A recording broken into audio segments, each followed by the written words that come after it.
Now, Paul Ruedi's On the Money. Well, welcome everybody to Paul Ruedi's On the Money radio show. I'm here with my regular cast of characters. I won't make you one of the cast of characters. Fred is actually a good character. Dr. Fred Yurts. And I have certified financial planner and retirement income certified professional David Ruedi. Good morning. And certified financial planner professional Ryan Repko. You can call in with your questions to 217-356-9397 or text us on the Castle Heating and Cooling text line at 351-5357. You can also email your questions to talk@wdws.com. We also want to welcome those tuning in on Facebook Live. It's important to recognize that past performance is not an indication of future results. You should not make any investment decisions without first consulting your own financial advisor and conducting your own research and due diligence. Got that out of the way, guys. Well, Fred, anything new out there in economics land? I mean, it seems like it's been a kind of a quiet couple of weeks. Yeah, in a sense, it's more of the same. We have these kind of mini cycles when cycles used to last for months or years. Now we have a 1 week to the next week. Everything's going bad. The world economy is slowing, and we may be certainly slowing down and maybe headed for recession. Then a few days later, that's all gone, and we're back to the kind of situation we've been in for a long time. So I think we're still in that, going back to your analogy, the plow horse economy. Even though it's been 10 years of pulling the plow, we're moving ahead, but moving ahead probably at not 3%, but 2%. Inflation is still low. Unemployment is very low. So again, it's kind of more of the same. And more of the same, while we would probably prefer, most anybody would prefer a 3% growing economy, real GDP compared to 2, without inflation and without, it's kind of like, I always get worried when the economy's too hot. Interest rates are being increased, capacity utilization is tight, labor starts getting priced up, though labor has made pretty nice gains the last couple of years, in particular, last year in particular. So there's kind of a phases of the cycle. The first phase of the recovery was that we had a recovery with no jobs that lasted for several years. And we had lots of jobs, getting the unemployment rate down to almost a historic low. And then the next last phase was, even though we have more jobs, we don't have wage growth, but now we're actually having wage growth. So over this period of time, we've added jobs and now eventually adding some wages as well. It would strike me that even if we have this plow horse economy, say call it 2% real GDP growth, with the lack of inflation and all these other things, to me, I think it bodes well overall for the stock market. Probably, again, I get worried when things get overheated and people get over their skis. We certainly don't seem to be there, but there seems to be this industry of waiting and trying to announce the next recession. Is almost this obsession with recession. And look, this has been a strange 10-year period. Yeah. I mean, it's certainly unlike all kinds of things any that I can think of. Yeah. So why couldn't we go another 2, 3, 4, 5 years without a recession? I mean, it's possible. Certainly possible. And again, there's a saying among, central banks and so on that expansions don't die of old age. Something happens. So again, there's clearly things that could happen in the next year or two that might move us down, but it's not happening right now. So again, predicting a recession is very difficult.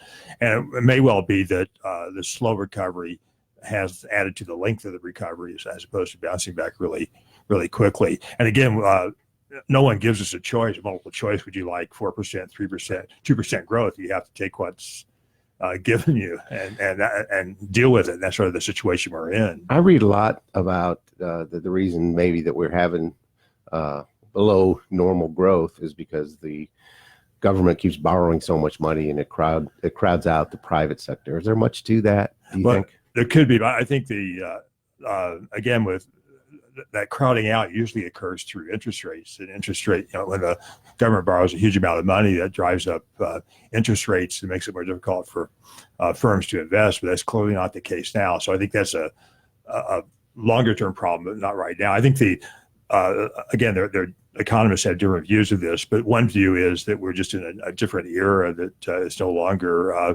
a period when we have lots of new inventions. Most of our inventions are important, but relatively modest compared to indoor plumbing and Right. antibiotics and things of that sort. And so we may just be in a period of slower growth. So several people think that's true. Other people think that who knows the future, we may break out of it anytime when things start to happen again. So again, people think about innovation. We've had tremendous innovation in terms of cell phones, the internet, and things of that sort. But you have to compare that to things like indoor plumbing, not having to haul water into your house, Right.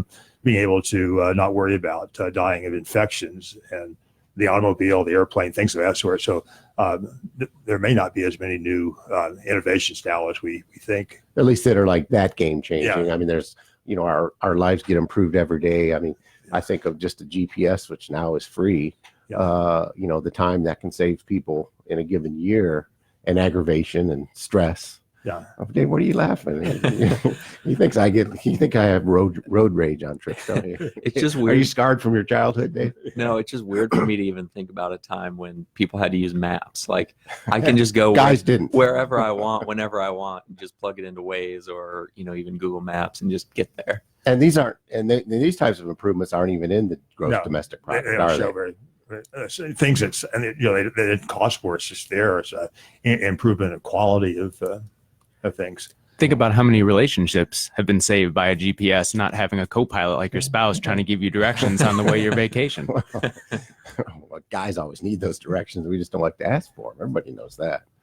Well, it seems to me. Yeah, you get used to things like a couple of weeks ago, the Comcast went out for the whole city, and it was Right. like you couldn't watch your games, you couldn't get your internet, things of that sort. So you realize how dependent it is. But we all lived through it. It wasn't a big deal. And It's certainly, certainly not the duress people went through 100 years ago just to get the common things, for sure. We do get used to civilization pretty quickly. We get pretty spoiled pretty fast. Yep. And that may be part of what's going on. It's just, maybe this is, of course, it's always scary to say we're in a new era, but, I think even though, as we go back historically around the globe and through hundreds of years, I mean, there are cycles. There are even major cycles within economies where there are periods of, seem like perpetual high interest rates and then perpetual low interest rates. And I think, like anything, humans evolve. And we talk about behavioral things. People incorporate the way things are, and that becomes the normal. So no one gets up every morning and say, I'm really glad that I'm not going to have to worry about dying of an infection from a cut or something. You just take that for granted now. I think it's just humans, we take everything for granted. Just, how the poverty rate has declined over the last 10 or 15, 20 years, amazingly so. Not that there isn't any poverty, but we've certainly made big, improvements there, and probably because of freer markets and capitalism. Some would argue, probably Stan would argue about that. He would say it was the Democrats. Sorry, Stan, I just have to tease you a little bit. Okay, so we're going to move on from there. I think I may have our notes out of order, guys, so I'm just going to go with it here. Paul Jr., my son Paul, recently wrote a blog on the trip to southern Utah. I guess he was out there to see some national parks. He wrote a blog about how people shouldn't wait for retirement to enjoy life. I mean, we seem to, as human beings, it seems rational. You want to sacrifice the days for your future down the road, and it's kind of this balancing act. And it's called "Don't Wait Until Retirement." I know my wife cried a little bit, and I think her sister cried a little bit. Of course, part of the blog is about her husband, my brother, not ex-brother-in-law. He died. And Paul gets into that a little bit, but you can read that. Don't Wait Until Retirement at RuediWealth.com. It's received a lot of positive feedback for a blog that a guy didn't even want to publish. It's probably one of his most, probably got the most positive feedback on that. But again, it's basically about how, as young retirement planners, because I think people in town know I'm the old guy, and I have 4 guys in their upper 20s and low 30s, that, you young guys talk a lot about retirement planning. That's your job, but we're always preparing for things that won't arrive for decades. And as Paul wrote, it can even trickle into his personal life or young people's personal lives. He mentions over the past few years, he'd definitely been putting things off and truly wanted to do in the future. And he wrote that this summer really changed all that for him. Part was the passing of his uncle in the mid-50s. And I don't know if you guys know this, but Tim Kirkham, who's my brother-in-law, he died. Was Tim 56? I think so, 56. About 4 months ago. But he hosted this show for a while for me. He filled in for, I don't know, a period of months. I think so that hit him. And then a friend of his just not too long ago in his early 30s died. And I think these are always things that happen to humans, but it was interesting for him to turn that into kind of a perspective about retirement and all this wrapped in. But he gets into it in a pretty personal way. And of course, he starts out with confession that he doesn't even have a retirement plan himself, and his brother-in-law and retirement planners yourselves. What do you guys think of that? I mean, I know you guys have run financial plans for yourself. I mean, Dave's already told me he doesn't need his job, in the not too distant future. Before you hit that, we do have a call. We're going to go to line 1 if I can reach over here. Hi, this is Paul Ruedi's On the Money. Stan, is that you? I'll try Stan again. Oh, I think I might have dropped him. So what's your take on that? Okay, so you guys, Ryan, you're in your low 30s. Dave, you're upper 20s. You're almost 30. You're getting. Hey, just your birthday's coming up. That's right. You had your birthday party last weekend. Really. Kind of what's your take on that? The balancing between, so much emphasis on retirement, but yet you guys in your 20s and 30s. I think it's important for anybody, and no matter what age of life you're in, to just keep a mindset on the future, but also not foregoing everything for 5, 10, 20 years out, whatever your retirement time frame may be. I think that was why I think this blog was so popular. It just struck the human nerve so easily that for us as retirement advisors, we're preaching, make sure you're saving, make sure you're thinking about retirement. But in the meantime, I think we're all as advisors, especially some of the younger ones, still enjoying our life. We don't talk about that as much. And that's what this blog really tried to bring to light is there are two sides to the coin. There's retirement, but it doesn't mean saving everything to the extent of not enjoying your years, the vast majority of your life pre-retirement. Do you think if even young people have can live their financial life in the backdrop of a plan, even if it's just a back of the envelope type of plan, that would create maybe the possibility for more balance? In other words, if you don't have a plan, you don't really know, you're not pointed at anything. So you never know, am I spending too much? Am I spending too little? Is that what a plan, even for younger people, might, I don't want to say cure it, but help kind of, maintain that balance? Right, because otherwise you don't know. And I think, probably most people have the opposite problem of what Paul's talking about, where they spend probably too much today and aren't saving enough for the future. But it is easy for people to go to the other extreme as well. And I listen to I've talked about this on the show before, podcasts about early retirement and things like that. And you can fall into this trap where you're skimping and saving every single penny and not doing things that bring you happiness just so you can fully retire and sit around and do nothing at a young age. And that's really not what people end up doing anyways. A lot of times people phase their retirement. So I think sometimes we turn retirement into this all or nothing type decision when it really doesn't have to be. I agree. And I think part of that blog is also about, hey, we can prepare, but we may not even get there. So, I mean, Right. it all kind of this perspective. I think I'm going to have Stan here. Stan, welcome to Paul Ruedi's On the Money. Stan, are you there? Stan. I'm here. Oh, gotcha. All right, Stan. Were your ears ringing? Did I hear you invoke my name? Well, I said Stan. How do you know it was you, Stan? What's going on in your world, Stan? Now, I heard you talk a little bit about you can't judge when the next recession is going to happen. In 2007, maybe it was early 2008, I called the station. I'm not sure it was your show, but my point was I drive around the countryside quite a bit, and I was surprised to be seeing so many trains with fewer than 10 cars behind the engine. And a few weeks ago, I heard a report from the government that commercial shipments were down. And over the last several days, I have once again seen 2 trains with fewer than 10 cars. Is the shipment something we should be worried about? Fred? it's something we should be aware of. I think that there are lots of signs, and that one of the things that is happening is what you talked about, that shipping transportation has not done as well the last several months. So it may be an indication that there's a slowdown in manufacturing. But I don't know. Is 2007 and 2019 the only time you've seen trains going by without a full complement of cars? So it may happen many times, and you may be predicting more recessions than there actually are. So again, that's one sign, and it's something you want to be aware of. Would I bet the farm on it? The answer probably is no.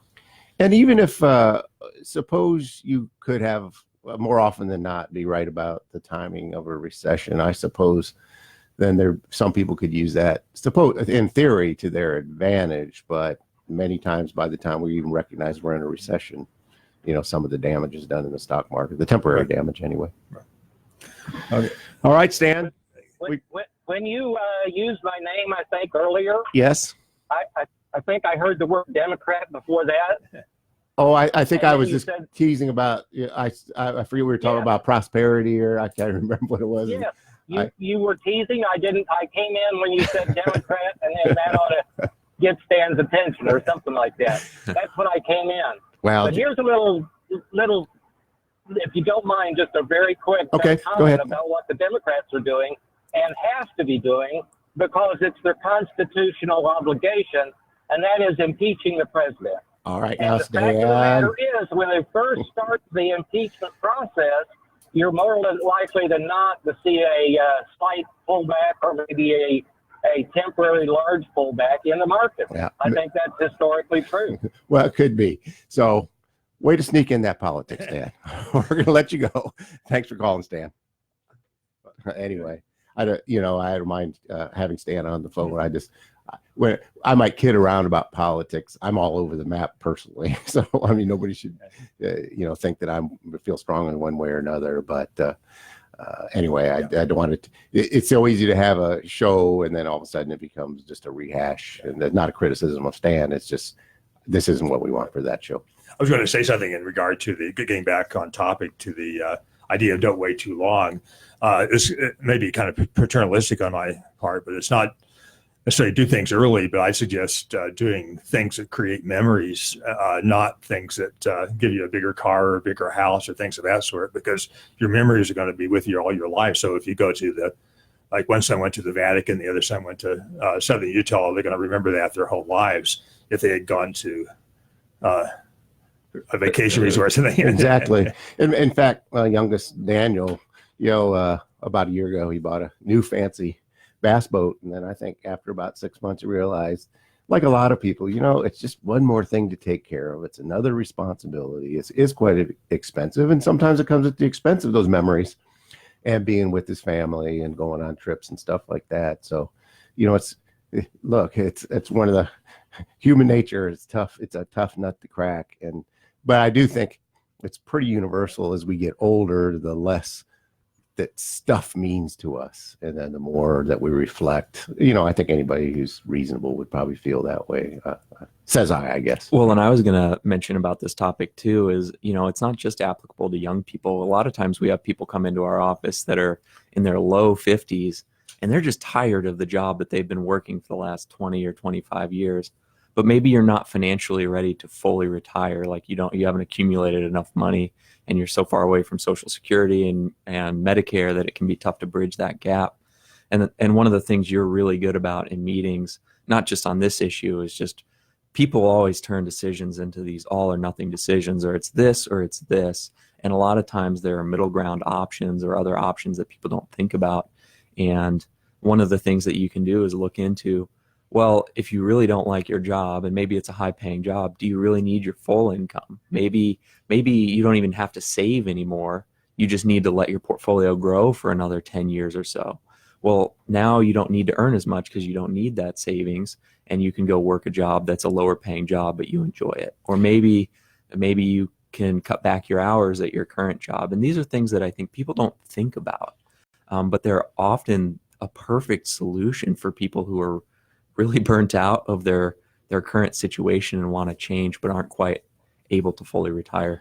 Yeah, I find that probably the most common thing that we deal with are people that have this kind of ideal life that they want, and then they look at the life that they're actually living. And, I'm always looking for ways. We can't always close that gap day one, but what can we do to narrow the gap between the life we want and the one we're living? And you're right. Most people think in binary terms. It's either I work or I don't work, or, I save or I don't save. And again, we're always reaching for just trying to narrow that gap over time, hoping we can close that gap. And if you can do that, then people get better, happier, more fulfilled lives. And again, I think humans do tend to think in binary ways where it's one thing or the other. And I think that's what a good advisor can do, is say, hey, have you thought of this? Have you thought, hey, I've seen this work, and I've had clients that do this. Sometimes people don't even give themselves permission to think about those possibilities, or the left side of their brain quickly discounts them and says, well, I couldn't afford to do that. And a lot of times that's not the case. They've just never really tested it. Go ahead. I was gonna say, one of the things that I love most in some of these meetings is where someone comes in not sure if they can retire, how far out they may be, and we evaluate their assets and where they are financially. And you're able to tell them with a high degree of certainty that they have the assets, that they could retire now at a certain lifestyle, and they may or may not be a little burned out from work. But just knowing that they have that ability, sitting down in that meeting, that if they wanted to pull out now, they could continue a life that they would like in retirement, that in itself is so transformative that they may go back to work happily now, because they know at any moment they could pull out of work and be fine. And they're not feeling like they're slaving away because they're trapped in a job or trapped trying to stow away extra money for retirement. They've already achieved it. They just maybe hadn't been informed of such yet. So I think it's exciting to see almost the smile slowly creep onto the face. And it's a little questioning there. I was like, I don't know. Is it true? Can I believe it? And it's kind of fascinating. Well, and that gets back to Paul's point in his blog, where he talks about how when you don't have a plan, you don't know. So it's easy to delay the life that your ideal life, or however you want to phrase it, retirement, longer than you have to, or work a job that you think you need the income from, but you really don't need that full income because you haven't run the numbers. But once you run the numbers, now you can start actually figuring out kind of reality and what your options are, and you can start playing around with the different levers and see what you can do to get closer to your ideal life as soon as possible, as opposed to waiting for some arbitrary anchor point, which a lot of people do. They wait till 62 when they can get Social Security, or 65 when they get, people just anchor to these things because they have no other basis for making a decision. Yeah, it's always interesting. One of the benefits of doing something for 35 years is hopefully you get pretty decent at it and your brain can work a little faster. But I do think, Ryan, one of the greatest benefits or joys we give people, even if they're not ready to become a client, is when they do walk in wondering. They're usually there for a reason. And for most of the time, since retirement planning is our specialization, typically it's kind of hey, I'm just wondering. And it's really, you've heard me say it more times than you probably care to. Do you think are you working because you think you have to, or that you want to, or is it some combination of both? And usually they'll say it's a combination of both. And that's why in that first appointment, again, whether they become a client or not, I can give them a pretty quick assessment of a realistic assessment of what their monthly spend's going to be if they were to retire now or next year, within close enough for government work. Okay. So I think that's something people, if again, to do a shameless commercial, I suppose, but one of the services we do provide people in the first visit, we don't charge for that. It's on us, is kind of, even if you just want to hear from somebody who's been doing this for all these years, to say, is it even a possibility, or am I close, or how big of a gap is it? Usually within a half hour to an hour meeting, we can drill down pretty fast in that if the people are prepared with their, I don't like to be presumptuous and think that's what people want to come in and share their money first. I try not to even talk about that unless they bring it up. So speaking of retirement, read an article about forced early retirement. A new survey from NerdWallet finds that today's retirees stopped working at age 59 on average. And so I was thinking, how big is this study? And it's in here somewhere, but it was several thousand people that they surveyed. I thought that was interesting. I'm not sure I believe it. I mean, I believe that's what their survey might have said, but it's not, but it does seem like it's getting earlier and earlier. But as you can imagine, if you read further in the article, you know, well, of course, in the article it says because Social Security doesn't kick in until as late as 67 for many. You might want to push that retirement even later, but 36% of those people that retired early, as opposed to historically speaking, when you think of 65, I suppose, or 36 said they didn't have a choice. 18% said they had to stop working because of health. 9% the job loss forced them into retirement.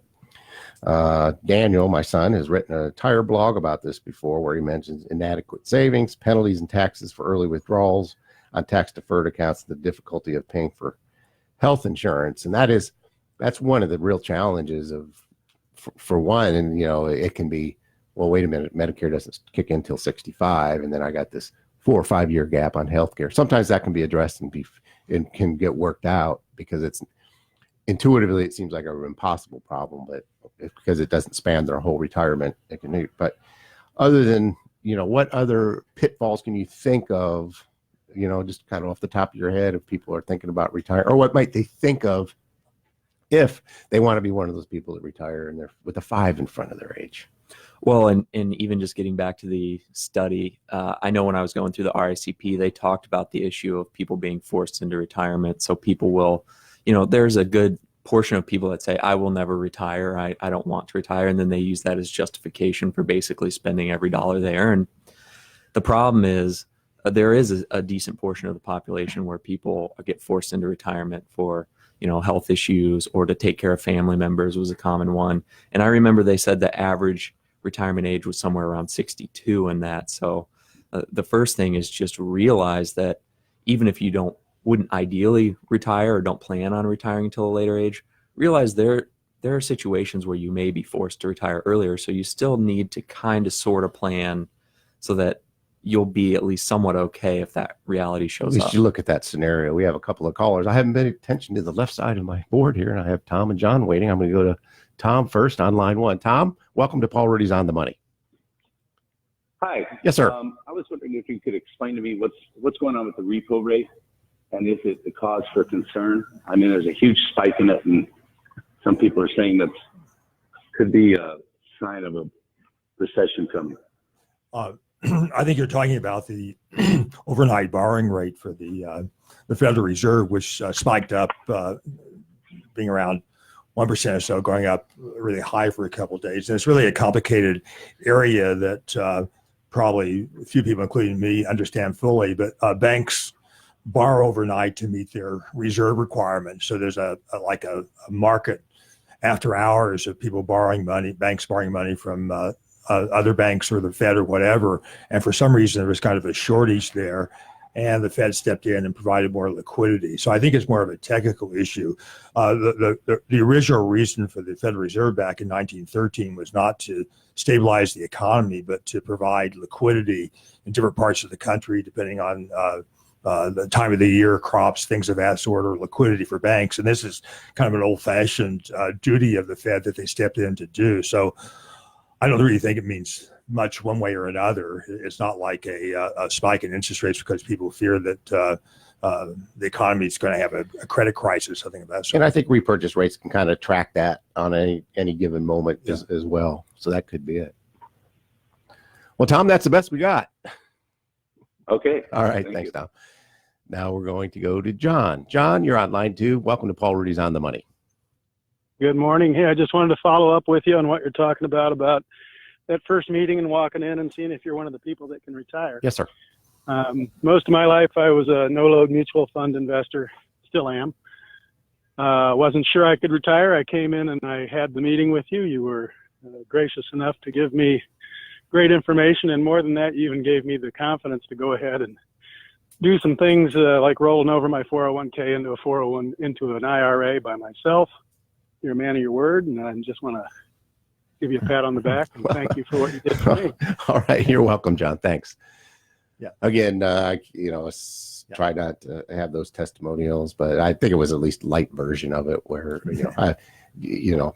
nobody should choose me because John called that, so that's my way to escape here, Mr. Compliance Officer. Well, I'm always happy to have a compliment. Not an existing. It's not a client, client, so that helps. Yeah.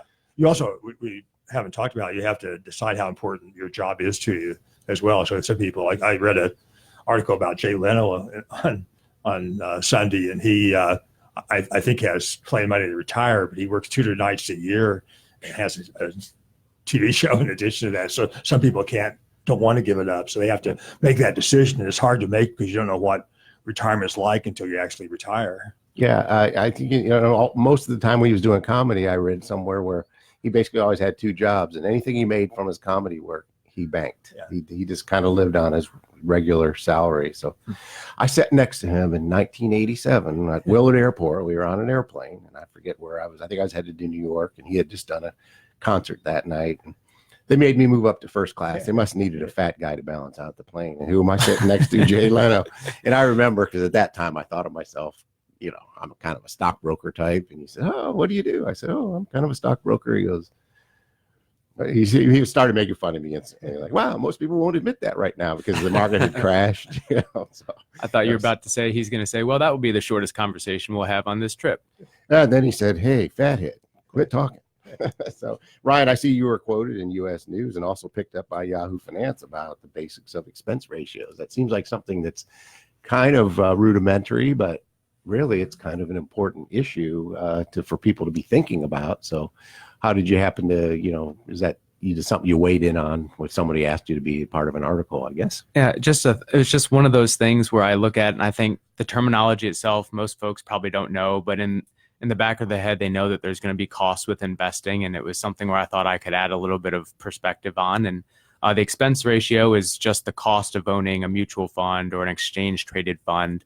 And the purpose of explaining what this is to say that for most investors, you can't control the returns you get. You can't control the sequence of returns, good or bad, that come at you. You can't control the economic conditions that we're in at the time that we invest. But the one thing we can control is the funds we choose within our 401k or our IRAs or our brokerage accounts. And when you look at the expenses of those funds, those are the areas that you actually can see improved returns on by not choosing more expensive funds. And we have a text. One was for Fred, but you answered it about the repo rate. And another text says, "My husband's receiving a pension from the state of Illinois. Early in his life, he paid into Social Security for about 13 years. How will his pension affect how much he will receive from Social Security?" I can can give that a generic answer. Right. For most people, you used to get a letter in the mail every year about your Social Security situation and your expected benefits. But for people who participate in a a state and local government pension system, there's something called a windfall benefit elimination. So what happens is you end up not getting all of the Social Security you supposedly earned if you don't have a substantial number of years in Social Security. It's not just qualifying for Social Security, but having a number of years. So I suspect that if your husband only worked 10 or 15 years, his Social Security is going to be diminished pretty substantially because of that. But this is the only way you could find out, is either go on an estimator or go to the place and you're right, Fred. And it really centers around how many years you worked outside of that state system. Right. And if you want an actual number, the way you can do it is first get a Social Security statement, which you can get online on Social Security's website.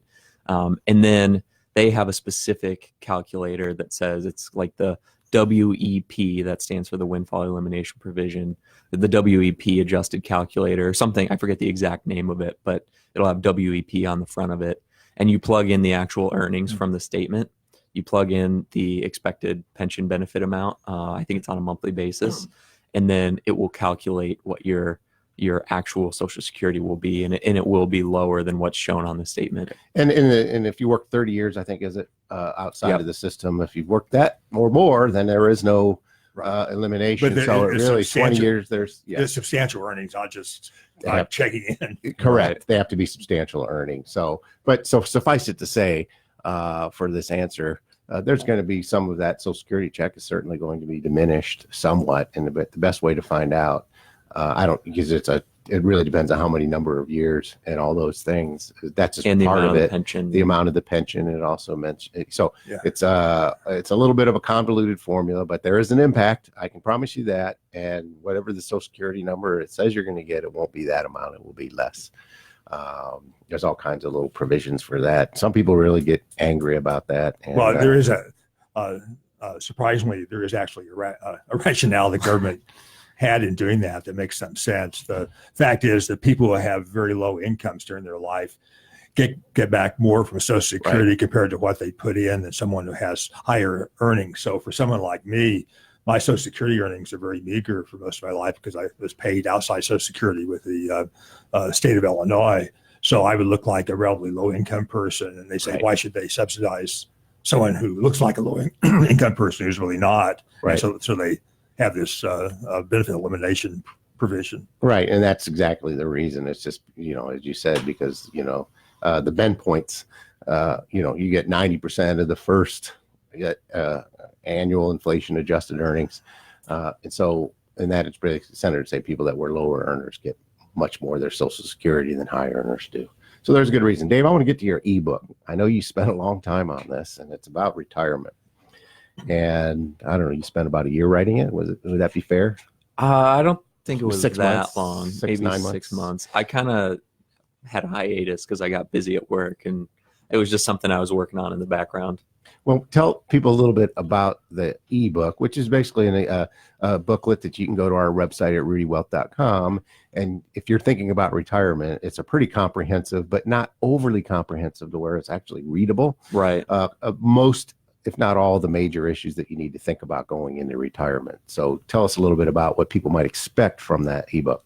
Yeah, well, it's really designed to kind of guide you through the process. It's really designed for the person who's approaching retirement probably within the next couple years and basically wants to figure out, okay, am I financially ready? And then assuming they are financially ready, kind of walks you through the process of actually pulling the trigger and retiring, things like rolling over your retirement accounts, some of the things that you can easily mess up and kind of things to watch out for there. How to file for Social Security benefits and kind of pieces of advice there. And then also how to figure out how you're going to fund healthcare. And it really was the idea for it, and it kind of grew from there, was we had a client who was in this situation, probably going to be retiring in the next couple years. And he just mentioned, man, it'd be really nice if there was like a checklist that just was, things that you need to do while you're going through the process of leaving your employer and retiring. And so I started doing that. And then it kind of just grew from there, and I made it a little bit more thorough. Well, there's a lot of steps. I'm looking at, I know we covered a couple of them last show, I think. And then it goes on to cover 5 more steps, everything from gathering up all your financial data. That's step 3, creating a retirement plan. Step 4, rolling over retirement accounts. Step 5, healthcare. Step 6, and Social Security. That's a pretty comprehensive list. That certainly checks all the major checkbooks. Was it interesting to write, or was it boring or painful to write? Or no, I mean, it was honestly pretty easy because it's basically what I do for people every single day. So it was just thinking about, okay, well, what are the steps along the process that we basically guide people through? And if someone is kind of approaching this and just wondering, okay, what's this process look like? And what really, I think probably the main benefit is here are all the things you need to think about, and here are some of the issues. And one of the sections is develop a retirement plan, and it goes through basically the key issues that you should address in a retirement plan, because I think a lot of times people will miss certain things that are really, really critical when you're developing a retirement plan. And that's kind of just, that was really the idea behind it. Is it just to get people kind of with their head on straight going into retirement? It's not going to do it for them, but miss it, you want to get all these things as right as you can. Right. And then I also provided additional resources at the back. So I said, look, if you're a do-it-yourself investor or do-it-yourself financial planner and you want to try to build your own financial plan, here's some great books that go into a lot more detail than my ebook. My ebook's more of a kind of a high-level overview. But then I have those additional resources in the back for people who want to get into a lot of detail on things like how much you can withdraw from your investment portfolio, how to fund long-term care expenses, filing for Medicare and figuring out healthcare and stuff like that. Social Security claiming, which is one of the biggest things that most people have to deal with. And I know books have been written on how to handle that, and you address it in the ebook as well, which is important. Yeah, exactly. And again, that's just one of the areas where I basically say, here are your options. Here's kind of at a basic level how Social Security claiming works, and here are considerations for claiming earlier versus later. So it's not necessarily saying what you should do. It's pointing out, here are all these issues, here are things to consider, here are things that you need to address during this phase of life. Because what you don't want is to retire when you're not really truly financially ready, or you don't want to retire and realize that you forgot to think about how you're going to fund long-term care expenses, or retire because you think you have enough income but you're barely squeaking by, and then you need to replace a roof or get dentures or hearing aids that are several $1,000s, and then you realize, okay, I probably should have left some buffer room in there. So there are just all these considerations. So it's really about, and I think the whole thing about planning is about, kind of like, hey, let's figure out what might happen and then make a decision, as opposed to, hey, let's do something and then find out what happens. I mean, it's amazing. I always think, Fred, how much would we pay to be able to kind of know what's going to happen, and and then make a decision, as opposed to do it the other way? Well, you might pay not to know too. You might. One of the other things, we're going to talk more about this in a couple of shows when your brother Daniel and Paul are on, but one of the things we've come out with, and again, this may sound like a commercial. I'm trying to, maybe we'll get to this first. What would be your plan for a guy that hasn't prepared for, this is a text on the Castle Heating and Cooling text line. What would be your plan for a guy that hasn't prepared for retirement and finds himself in his late 50s with a labor background? Well, I think first you want to look at what are his income streams going to be, things like Social Security. A lot of times there's pensions for laborers. Because that can be hugely helpful, and then you might realize you don't need as much in investment assets as you might have thought. Because I think sometimes people hear, oh, you need $1 million to retire, like arbitrary numbers that just mean nothing to, it's just different for everyone. So a lot of times those Social Security or pensions can replace a substantial portion of your income. And then it's just looking at, okay, well, if that falls short of the income that you need, how are we going to close that gap? And how much do we need to save, and how should it be invested between now and your retirement date? And it might be, there might be certain unfortunate realities for someone in that situation where you're not going to be the person who retires at 62. Maybe you retire at 70 or something along those lines. And that allows you to delay Social Security till 70 so you get a bigger benefit. And that's that many more years of saving and just letting your portfolio grow. Just find out how big of a, when I see a text like that, it's probably someone who's worried and almost afraid to find out. Those are my words. It's not the person that texts. And a lot of times we're 50, but you know what? You don't want to ask yourself that question when you're 60. I would say that. Better to ask it at 50 when you're probably in your prime earning years. If you have the sprouts at home, they're probably have left or they're about to. It may be a time in your life where you can throw the most. I mean, the 50s are somewhat magical for lots of people because the kids are out of the house if they have them. You're in your best paying time, your career, and it's the time you find out how much. So really, without a plan, and my advice is find somebody, a fee-based financial planner, that can do it pretty quick. Sometimes it can be back of the envelope, like, okay, here's your pension, here's the age. All right, looks to me like it can be done, and you really want to find out at 50 and not at 55 or 60. This is a situation too where sometimes a little bit of part-time work can be a total game changer. So a lot of times for people that work in the labor, you're using your body. It's hard work. It's really hard work. Right. And so then that wears on you. And this is at least my experience with the clients that I have. And I've actually done hard. You guys don't know this, but I actually did a lot of hard labor jobs when I was younger. Worked on the highway, Department of Transportation. I did all that stuff. There comes kind of an exhaustion point where the thought of doing this, at age 70 is just impossible. That's why I think they need to find a decent, a good financial planner that says, look, at least at 62 or so, there's some relief. You can mutate out of that job into a different part-time job and make a pretty decent retirement out of it. And I was going to mention the point that Dave took my thunder for. Yeah, naturally. Possibly making a job switch, because the hard labor job is something you may not be able to continue with physically, but you can still continue to work in another capacity. So, yeah, usually the surprises are to the upside, but you're probably going to be surprised one way or another. But it's better to be surprised and know, and then you can do something about it. So what I was getting into earlier, over the years, based kind of on success, I suppose, and everybody in our industry says, you have to keep raising your account minimums for the people you deal with. And so we had hiked them up to $500,000.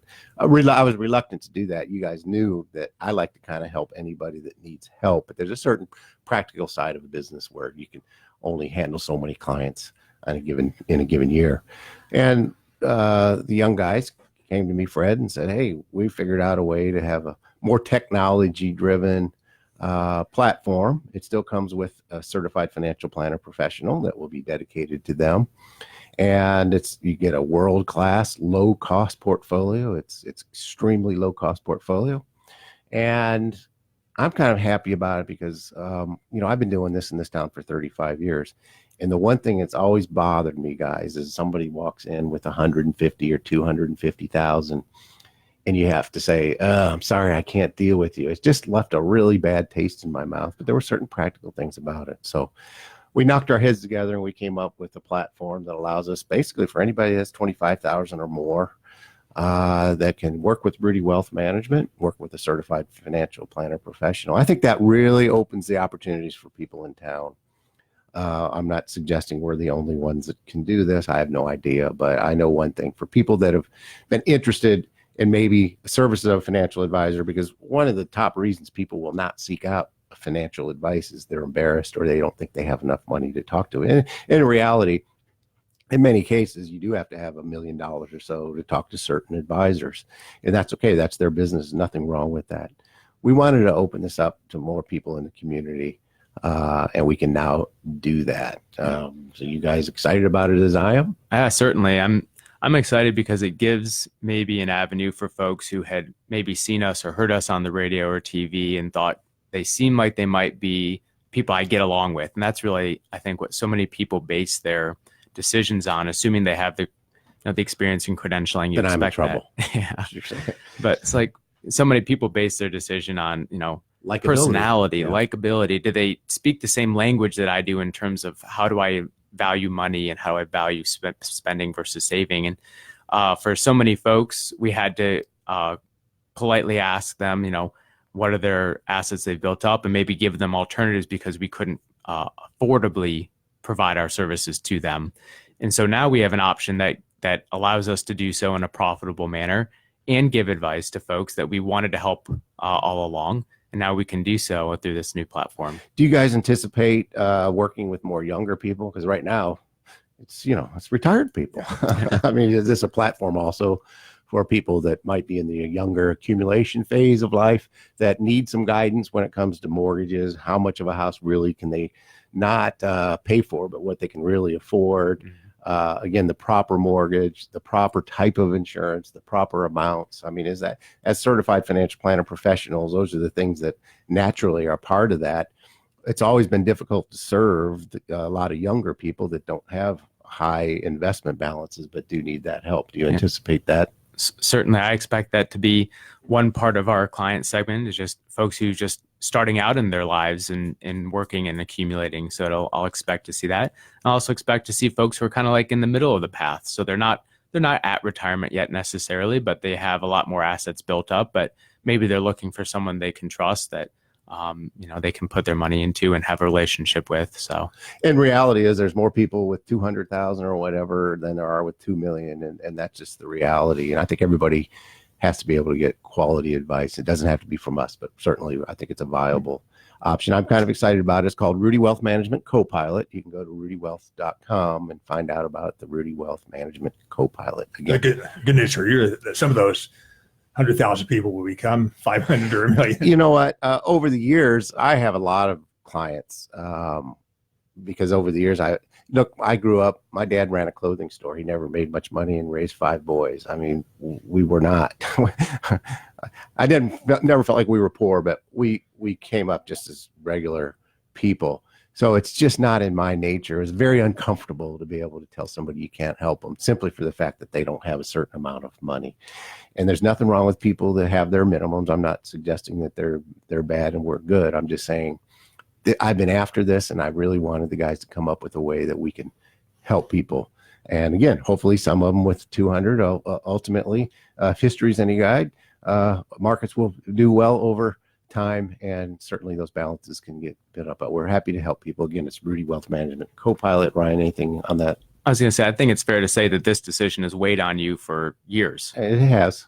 I don't like doing it, and we know that on paper, there's probably 20% of our clients a business coach would say you shouldn't have, but those are people that have been with me for 20, 25, or 30 years. And you know what? They help put my kids through college. And that's kind of just the way my brain works. So I'm not going to abandon them just because I'm getting, for some fancy pants reason. So again, that's Ruedi Wealth Management Co-Pilot. You won't hear me doing really any more shameless commercials. I'm really trying not to be commercialized about it. We've really stayed away from that, I think, pretty well on this show.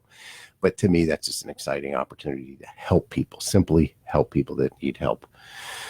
Well, Fred, I enjoyed your anniversary party. You had a lot of nice people.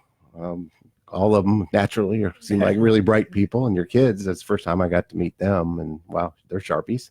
Oh, thank you. And so Cindy and I really enjoyed that. And of course, the football game that day I didn't enjoy so much. That was kind of a tough day. But well, if you're a Cardinals fan, it was a pretty good weekend. My brothers follow the Cards, and but when Lou Brock and Kurt Flood come to your Little League game in Alton, Illinois, when you're, I don't know how old we are in Little League, 10 years old, I think that's going to have an indelible mark on you to be a Cards fan forever. And then this weekend, Ryan, I guess I get to babysit your 3.5-year-old and your almost 1-year-old. So Yep. You will. You'll hear the tires screeching out of your driveway, running away as fast as possible. Yeah, my wife and I are different. When the kids leave, she cries, and I cry when they come home. So it's just, well, we hope you enjoyed today's show. It's not always about numbers and finance. Sometimes it's just about family issues and fun.